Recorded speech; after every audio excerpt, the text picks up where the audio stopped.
कपाड़ में हाथ को नहीं सटाते हैं, सटाते हैं।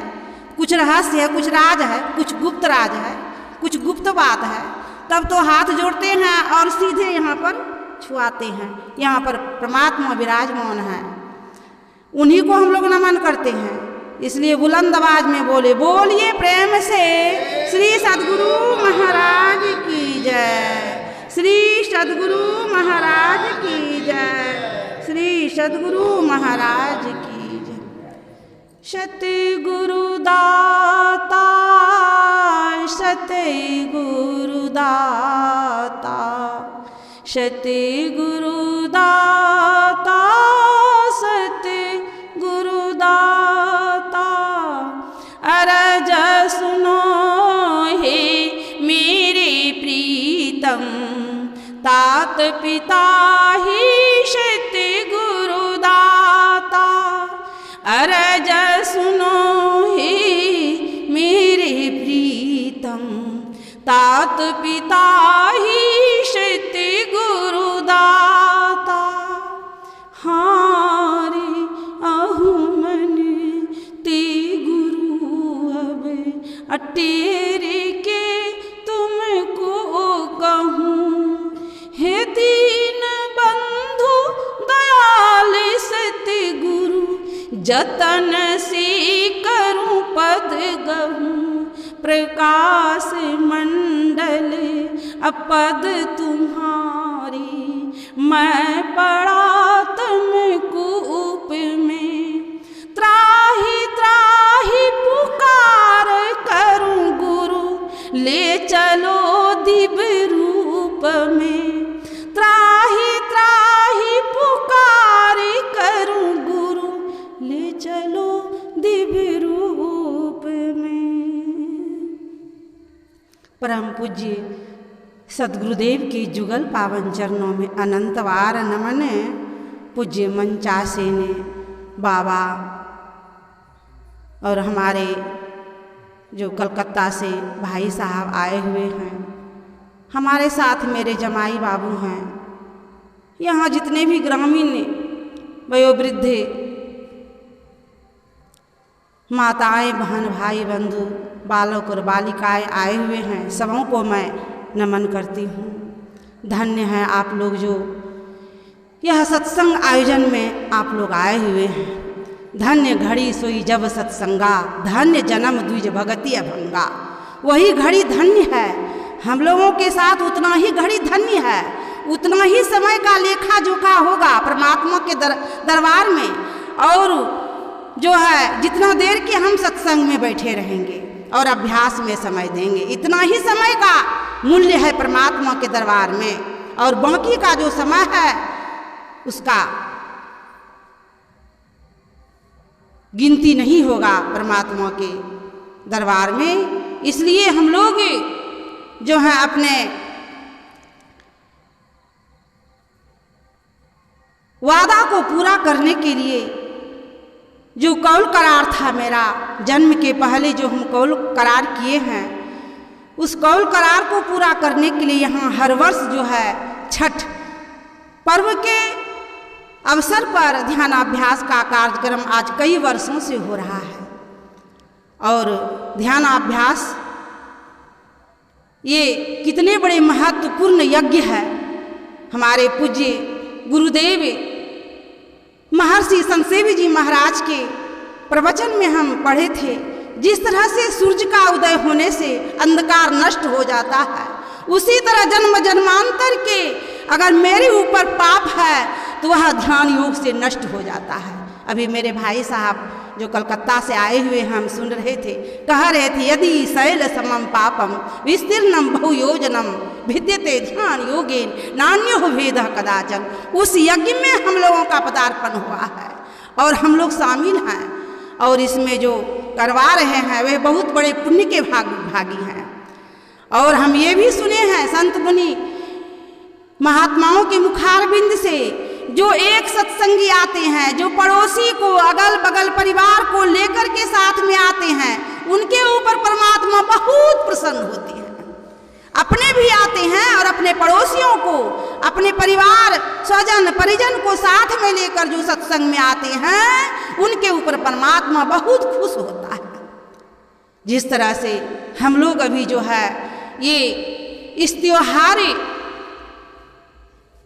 में बड़े सब कोई गदगद हो गए प्रसाद खा करके, हम भी अभी जो है सत्संग करके उठे तो मुझे भी प्रसाद खाने के लिए मिला तो क्षुधा की तृप्ति हो गई और हम भी गदगद हो गए, शरीर हिष्ट पुष्ट, इसलिए कि पौष्टिक सब प्रसाद जो होता है वह जो है गिनती नहीं है। इस बड़े पर्व में हम लोग इतने प्रसादों को इकट्ठे करके और पूजा करते हैं सूर्य भगवान का, और हम लोग खा करके जिस तरह से गदगद हो जाते हैं, क्षुधा की तृप्ति हो जाती है, मेरा भूख मिट जाता है, उसी तरह से एक और प्रसाद है जिससे आत्मा की तृप्ति होती है।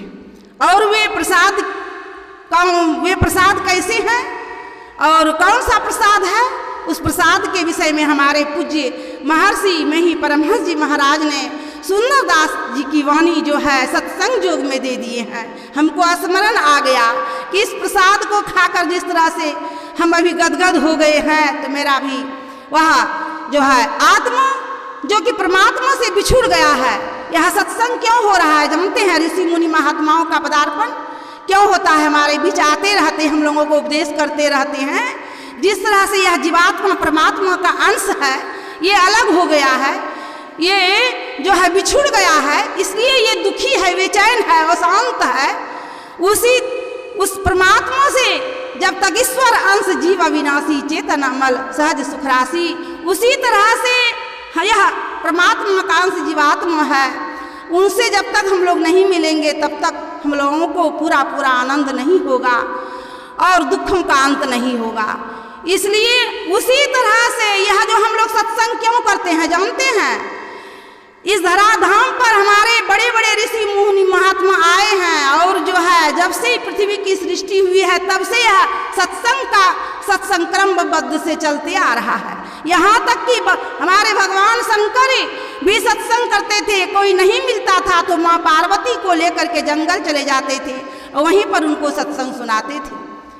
हमारे भगवान श्री राम जब वन को गमन कर रहे थे तो अगस्त्य मुनि के आश्रम पर, सर्वभंग मुनि के आश्रम पर और सुतीक्षण मुनि के आश्रम पर जा करके इन्होंने सत्संग श्रवण करते थे। मुनि महात्माओं के मुखारबिंद से उपदेश ये ग्रहण करते थे। भगवान भी संतों के संग जाकर इन्होंने सत्संग को श्रवण किया।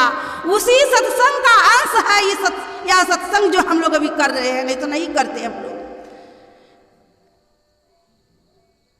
आप लोग जानते होंगे, सुने होंगे, पूज्य हुजूर गुरुदेव के मुखारबिंद का यह वाणी है। एक बार भगवान बुद्ध जो है सत्संग कर रहे थे, लेकिन उनको पता था एक अपूर्व सुंदरी जो है राजा बिंबिसार के राज्य में एक राजमहिषी रहती थी जिनका नाम था क्षेमा। वह बहुत सुंदरी थी और उनको सुंदरी का घमंड था। वे सत्संग में नहीं आती थी। भगवान बुद्ध तो मन की बातों को जानने वाले थे, उनको पता था कि वो सत्संग में नहीं आती है, उनको सुंदरी का घमंड है। एक बार सत्संग इसी तरह से हो रहा था, भगवान बुद्ध उपदेश कर रहे थे, किसी प्रकार वह जो है क्षेमा सत्संग में आ गई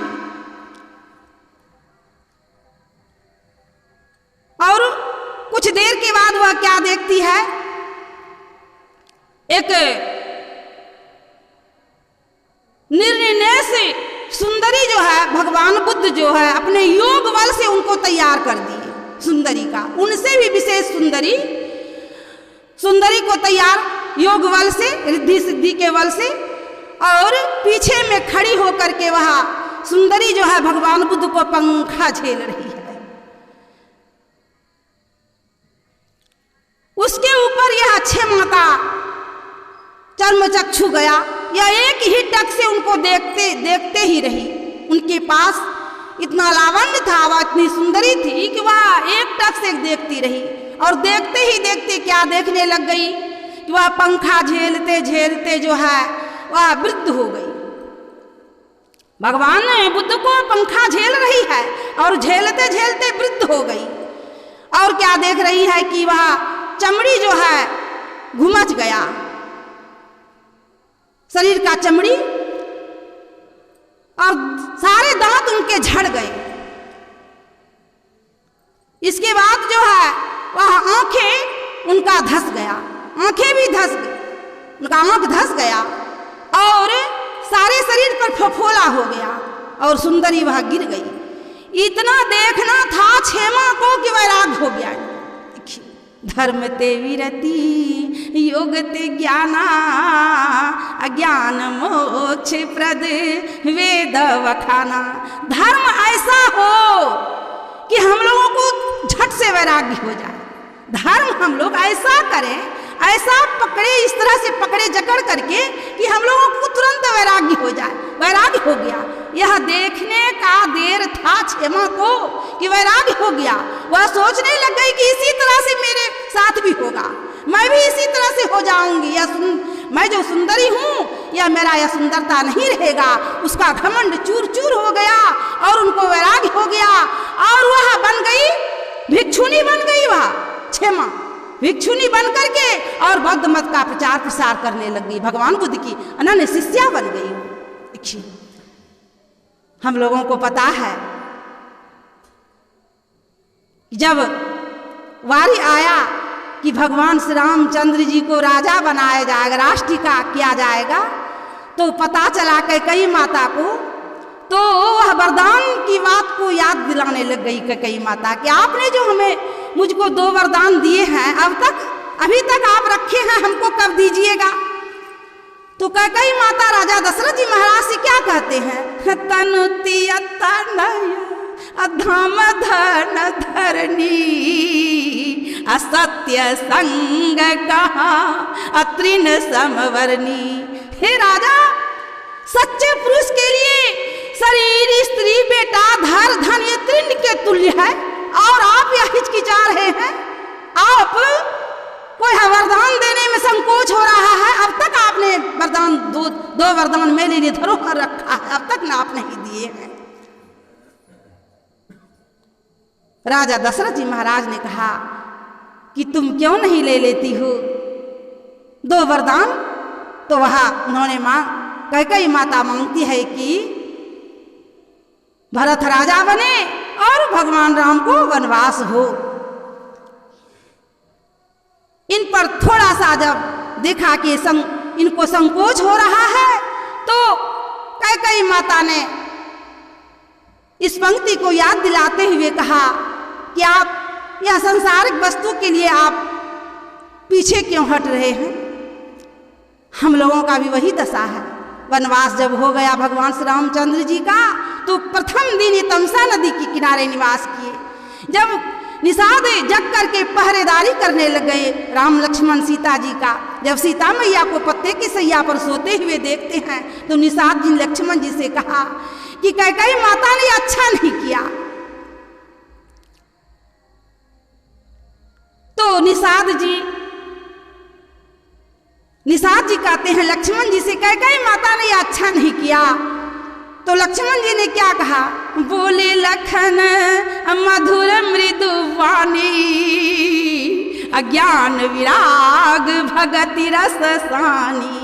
अब बोले लखन मधुर मृदु वाणी, अज्ञान विराग भगति रस सानी। ज्ञान वैराग्य से सनी हुई वचन बोलते हैं लक्ष्मण जी निषाद जी से कि काहू न को सुख दुख कर दाता, निज कृत करम भोग सुन भ्राता। और क्या कहते हैं, धरनी धाम धन, जो कैकेयी माता राजा दशरथ जी से कह रही है, वही हमारे जो है लक्ष्मण जी निषाद जी से कह रहे हैं। धरनी धाम धन पुर परिवारू, असरग नरक जहाँ लगे व्यवहारू। धरती धरनी धाम घर, धरनी धाम धन, पुर मना नगर, पुर परिवार ये समस्त परिवार, धरनी धाम धन पुर परिवारू। सरग नरक जहाँ, स्वर्ग नरक ये सब जहाँ तक है, सब ये नश्वर है, क्षण भंगुर है और सदा के लिए रहने वाला नहीं है। हाँ देखिए सुनिए गुनिए मन मही मोह मूल परमारथ नहीं। आँख जहाँ तक देखता है, कान जहाँ तक सुना है और सुनता है, और त्वचा जहाँ तक स्पर्श किया है, कहते ये सब जो है परमार्थ नहीं है। हम लोग इसी के घेरे में रह करके जो है ना चिंता मग्न रहते हैं। आँख जहाँ तक देखा है, कान जहाँ तक सुना है, जिह्वा जहाँ तक यानी रसास्वादन किया है, त्वचा स्पर्श किया है, यहीं तक हम लोग चिंतन मनन बराबर करते रहते हैं। यहाँ तक जो है मेरा मन जाते रहता है, भागते रहता है, लेकिन ये सारे परमार्थ है ही नहीं, ये परमार्थ नहीं है। और इसी के घेरे में रहकर जो है, जो आप लोग सुन रहे थे अगले बैठक में कि काल कर्म स्वभाव गुण के घेरे में रह करके सदा भटकता फिरता है, यही हाल हम लोगों का हो रहा है। बार बार जन्म ले रहे हैं और मेरी मृत्यु हो रही है। इसी जन्म मृत्यु के चक्र से बचने के लिए डट करके हम लोगों को गुरु भक्ति करना पड़ेगा। तो गुरु भक्ति किस तरह से करें? गुरु के शरण गाहूँ धन धन गुरु कहूँ, किया हो संतो हो असुख मन सुरत समाई तिसरा तिलहे रहु रे की। हम बोल रहे थे अगले बैठक में, सहस्त्र कमला दाला ज्योति करे झलमला त्रिकुटी में सूर्य उगए हो। कहते उस सूर्य के प्रकाश का अगर एक बार जब हमको दर्शन हो जाएगा तो प्रकाश के बाद अंधकार के बाद क्या है? प्रकाश। प्रकाश के बाद क्या है? शब्द। और शब्द के बाद निःशब्द। निःशब्दम परमम पदम। ये चारों भक्ति के संबंध में हमारे गुरुदेव जो हैं अच्छे तरह से हम लोगों को समझा दिए हैं प्रवचन में। लेकिन पहली सीढ़ी जो है वह जप है। अगर हम लोग जप में हम लोगों का मन लग जाए तो मत पूछिए। एक बार भगवान शंकर से मैया पार्वती जी कहते हैं, एक बार जो है अर्जुन जो बहुत उच्च कोटि का भक्त है भगवान श्री कृष्ण से, उनसे मेरा मिलने का इच्छा हो रहा है। तो भगवान शंकर को क्या देर लगा, चलिए मिलने के लिए चलना चाहिए। भक्त से भक्त ना, राम तो रामे के पास जाएगा, रावण के पास नहीं ना जाएगा। चलिए भक्त से मिलना चाहिए। चलते हैं भगवान शंकर और मैया पार्वती दोनों। जाते जाते आ गया, भक्तों के दरबार के पास पहुंच हो गई उनकी। जब दर्शन करने का वारी आया तो किवाड़ बंद है, पहरेदार गेट पर खड़े हैं और कह रहे हैं नहीं जो है अभी गेट नहीं खुलेगा। अभी जो है अर्जुन जो है वे मूर्छित है, बेहोश है, उनका दर्शन अभी नहीं होगा, अभी गेट नहीं खुलेगा। भगवान शंकर सोचने लग गए कि लगता है कि देर तक प्रतीक्षा करना पड़ेगा। भगवान कृष्ण का आवाहन किया, भगवान कृष्ण पहुंच हो गए। देखिए याद करते हैं प्रकट हो जाते। भगवान कृष्ण का आगमन हो गया, भगवान कृष्ण आए और जो है कहा हमको अर्जुन से मिलना है। भगवान श्री कृष्ण आए और कहा क्या बात है, जो है बड़ी देर तक किवाड़ी नहीं खुल रहा है। भगवान कृष्ण अंदर चले गए। जाते हैं तो क्या देखते हैं कि अर्जुन मूर्छित है, बेहोश है और उनके कन कन से जप का ध्वनि निकल रहा है, हे कृष्ण हे कृष्ण हे कृष्ण। अब भगवान श्री कृष्ण क्या करते हैं कि भक्त अर्जुन का चरण दबाने लग जाते हैं। उनको तो यह स्मरण ही नहीं रहा, ये उस जप के ध्वनि को सुन करके उसको यह भी ख्याल नहीं रहा कि हमारे प्रतीक्षा में जो है भगवान शंकर मैया पार्वती खड़े हैं।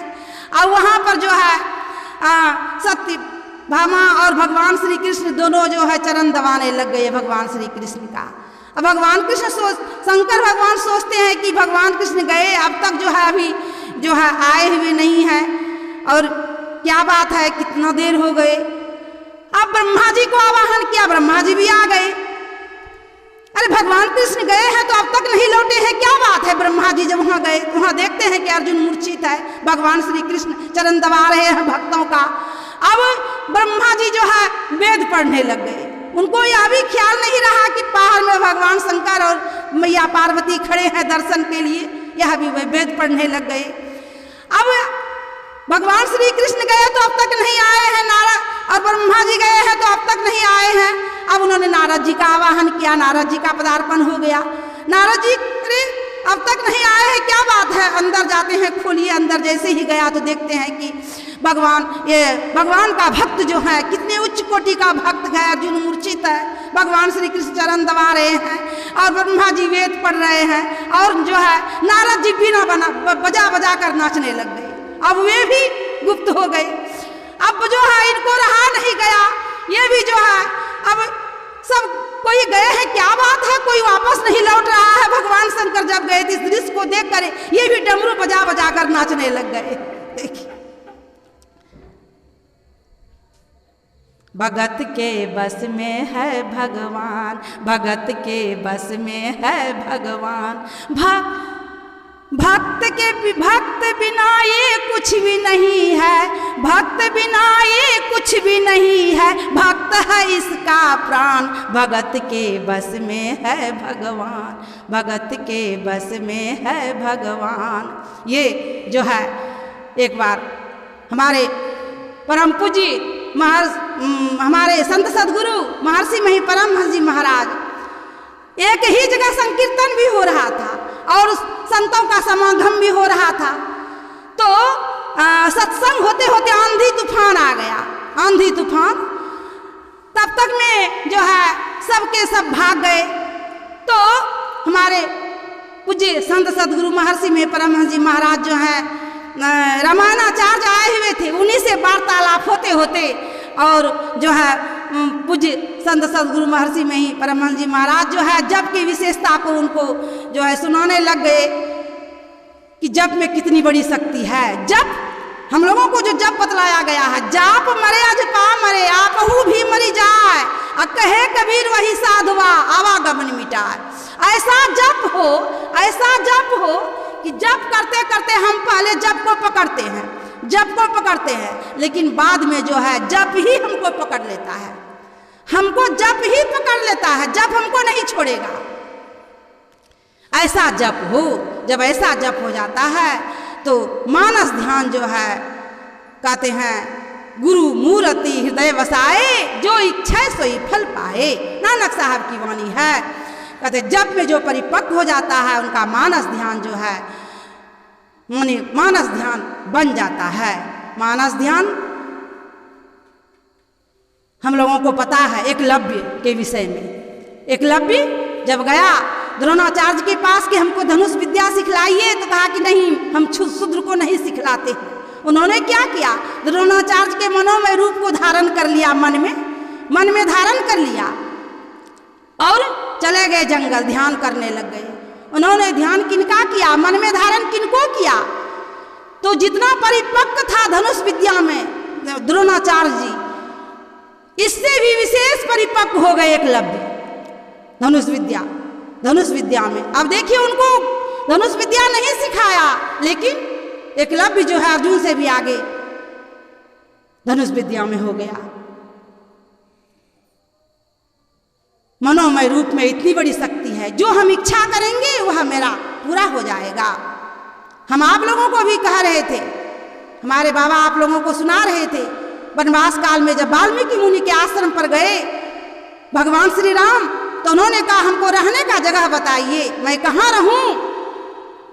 तो वाल्मीकि मुनि ने भगवान श्री राम से क्या कहा, लोचन चातक जिन्ह करी राखे, रही दरस जल धरा विलाके। जिनका आँख चातक के तरह मेघ में दर्शन की अभिलाषा से टक लगाए रहते हैं, ऐसे भक्त के मन मंदिर में आप वास कीजिए। और यह भी कहा, हनिदरा ही सरित सिंधु सर भारी, रूप बिंदु जल हो ही शिकारी। कि जो बड़े बड़े नदी तालाब को छोड़ करके बिंदु रूपी जल से सुखी हो जाते हैं, ऐसे भक्त के मन मंदिर में आप निवास कीजिए। और ये भी कहा, मार्केबुल बात है, ये समझने की बात है। अब देखिए, भगवान श्री राम आगे में खड़े हैं, वनवास काल में वाल्मीकि मुनि के आश्रम पर गए तो आगे में भगवान श्री राम खड़े हैं और वाल्मीकि मुनि क्या कह रहे हैं, राम स्वरूप तुम्हार बचन अगोचर बुद्धि पर, अविगत अलखा पार, नेति नेति नित निगम कहा। अब भगवान आगे में खड़े हैं सगुण रूप में, इनको तो आपका यह स्वरूप नहीं है, आपका स्वरूप है राम स्वरूप तुम्हार, वचन से परे, बुद्धि से परे, जो कि वेद जो है नेति नेति कह करके समझाया गया है। अब देखिए सामने में खड़े हैं भगवान श्री राम और वाल्मीकि मुनि कह रहे हैं आपका यह सही रूप नहीं है। इसलिए तो हम लोगों को गुरु महाराज समझाते हैं, प्रभु अकथया नामी सब पर स्वामी, गो गुण प्रकृति परे, प्रभु अकथया नामी सब पर स्वामी, गो गुण प्रकृति परे, है अनादि अव्यक्तय गोचर, है अनादि अनंतम सर्व प्रिय कंतम, व्यापक है सगरे, प्रभु है सर्वदेशी और यदेशी, व्यापक पनहु परे, प्रभु है सर्वदेशी और यदेशी, व्यापक, वह सर्व हर जगह है, उसके बिना एक तिल भी खाली नहीं है। हम अपने पुत्री के साथ अगले बार पारखंड में, बाराहाट पारखंड में सत्संग का प्रोग्राम था, हम अपने बेटी के साथ आ रहे थे। जब पुल पर आए, कोसी पुल पर, तो पानी का ढ्यू चल रहा था, मेरा नज़र उधर चला गया। उस ढ्यू जो गंगा जी में, कोसी में जो ढ्यू आता है, उधर देखने लग गई एकटक से। देखते देखते अपनी बेटी से हम वार्तालाप करते लग गए, देखिए ढ्यू जो है, देखो यह ढ्यू जो है, इसमें भी परमात्मा है, इसमें भी परमात्मा है, वह पूर्ण परमात्मा जो है इस जीव में भी समाया हुआ है। लेकिन हम लोगों के पास योग्यता हो कि इसमें अगर कूद भी जाएंगे तो वह गोद में उठा ले, वे हर जगह है, उसके बिना एक तिल भी खाली नहीं है। लेकिन हम लोगों को पता नहीं है, जो बाबा कह रहे थे, जिमी दूध के मथन से निकसत है घी जतन से, तिमी ध्यान के लगन से पर ब्रह्म ले निहारा। सत्संग योग में आप चरणदास जी महाराज की वाणी में हम उस दिन पढ़ रहे थे, करते अनहद ध्यान का ब्रह्म रूप हो जाए, चरणदास यूं कहत है बाधा सब मिट जाए। जब पढ़े तो मेरा माथा जो है ठनका की तरह ठनक गया। देखिए ध्यान करने से कितनी बड़ी शक्ति होती है। तब तो बाल्यकाल से भक्त प्रहलाद लग गया, भक्त प्रहलाद बाल्यकाल से ही उनको विश्वास हो गया परमात्मा के ऊपर, और उन्होंने अपने पिताजी से कहा, कहे भक्त प्रहलाद पिताजी। देखिए बिन विश्वास भक्ति नहीं, विश्वास हुआ तब प्रहलाद ने अपने पिताजी से वार्तालाप के वक्त में उन्होंने इस प्रसंग को रखा, कहे भक्त प्रहलाद पिताजी हरि भजन मुझे करने दे, मानुष देह मिला दृढ़ नौका भव सागर जल तरने दे। हे पिताजी यह शरीर जो मिला है नाव है, शरीर नाव है, जन्म मरण के चक्र को पार करने के लिए यह शरीर नाव है, और दूसरे शरीर से हम इस जन्म मरण के चक्र से नहीं बच पाएंगे। यही शरीर है मनुष्य का शरीर, करनधार सदगुरु दृढ़ नावा, दुर्लभ साध सुलभ करी पावा। क्षण भंगुर है यह शरीर और नश्वर है, क्षण भंगुर है। क्षण भंगुर बना कम ही समय के लिए हम लोगों को यह शरीर मिला है, और कम ही समय के लिए यह शरीर मिला है, क्षण भंगुर है, अल्प है, लेकिन बड़भागी का। अब देखिए नश्वर है। हम लोग भजन में सुनते हैं ना, भजन में बराबर सुनते हैं,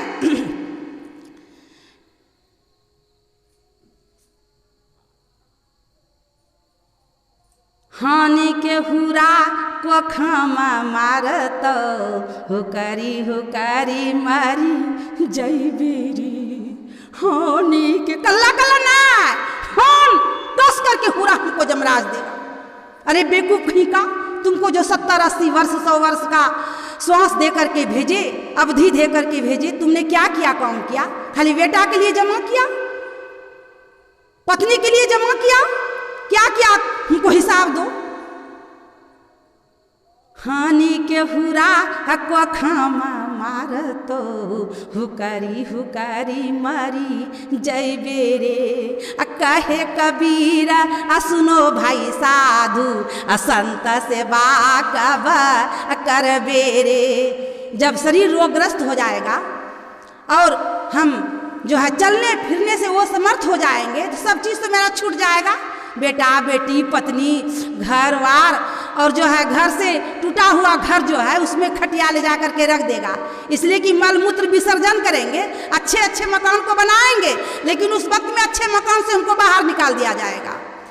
और इसलिए कि बैठे बैठे हम लोग जो है मल मूत्र विसर्जन करेंगे, मुंह से खखार निकलेगा, तो हम लोगों को टूटा फूटा घर ही मिलेगा रहने के लिए, अच्छे घर नहीं, अच्छे घर में नहीं हम लोगों को सोने के लिए देगा बेटा पुतो, इसलिए कि वो लोग जो है ना हीरो हीरोइन बन करके रहेगा, और हम लोग जो है जैसा तैसा फटे पुराने कपड़ा को पहनेंगे तो जो है टूटा घर हम लोगों को दे देगा, मना टूटा हुआ चौकी पर लेटे रहेंगे।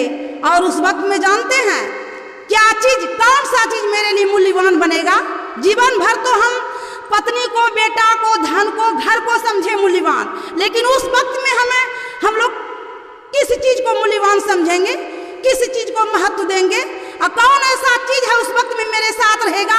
एकमात्र दो ही चीज मेरे साथ रहेगा, एक तो आंसू और दूसरा ईश्वर।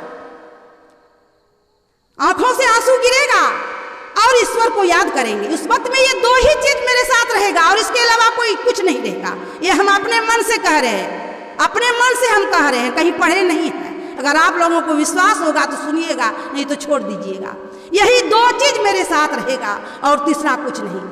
बैठे बैठे रोएंगे और पुत्र करत बदनाम, उल्टे आप लोगों को सुनना पड़ेगा हम लोगों को कि जमा कर ला छो, कुछ कर लो है तुम दिनों में, कुछ नहीं कर ला छो, कुछ नहीं कर ला छो, आखिरी सुतलो सुतो खा रहे लो छो, क्या करथो ई सेवा? बैठलो बैठलो लेटरिन बाथरूम करबो क्या करथो सेवा? अगर 2-3 गो बेटा रहेगा तो उसमें से एक बेटा अगर जबरदस्त है, अगर विशेष होशियार है तो ले जाकर के उस वक्त में भी आपको जमीन लिखवा लेगा, सेवा करने के बदले में इतना जमीन लिखो तो बस सेवा करूँ। ऐसा हुआ है, बड़े बड़े धनार्थ के यहाँ हम गए हैं। लहुआ लगन में जो है 22 बीघा जमीन दान दे दिया है लालजी साहब, 22 बीघा, और स्कूल बना है, अभी हाई स्कूल बना है, 22 बीघा का प्लॉट रोड के बगल में वह जमीन दान दे दिया सत्संग मंदिर में। लेकिन परिवार का जो है उसमें सदस्य जो है अधिकार दे दिया है तो उसका विकास नहीं हो रहा है। उसके यहाँ गए सत्संग करने के लिए, उसका पोता था सुशील बाबू, साल में यही छठ पर्व के अवसर पर ध्यान अभ्यास होता था। जब गए सत्संग करने के लिए 2 बेटा था, एक बेटा सहरसा में रहता था, एक बेटा वहाँ था। उसका पोता था लालजी साहब का विद्यासागर। वह विद्यासागर बाबू को जो है ना पैर हाथ जो है जैसे हम लोग